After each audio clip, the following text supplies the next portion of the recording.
Welcome to the Slop Farm. Enjoy the video. You start by confirming account and permissions. Make sure you are logged into the exact GitHub account that owns or administers the repository.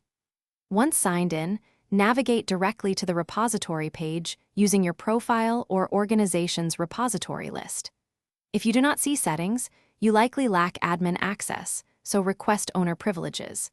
Make sure you back up any code or issues you need before proceeding, because deletion is permanent unless you have a separate copy. Once you are on the repo page, click the Settings tab and scroll down to the Danger Zone section. This is where destructive actions live. You will see a red Delete this repository button. Do not click it until you are certain. When you click it, GitHub prompts you to type the repository full name to confirm. This prevents accidents.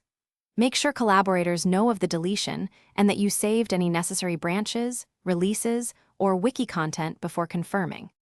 After typing the repository name exactly as prompted, click the Permanent Delete confirmation. GitHub will remove the repository and associated forks may remain. Once done, verify removal from your repositories list and watch for an email confirmation. If you cannot delete, make sure you actually have admin or owner rights and check for branch protections or required actions blocking deletion.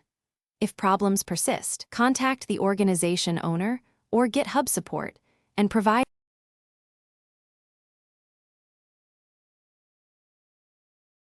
Thanks for watching. Consider subscribing if we helped you today.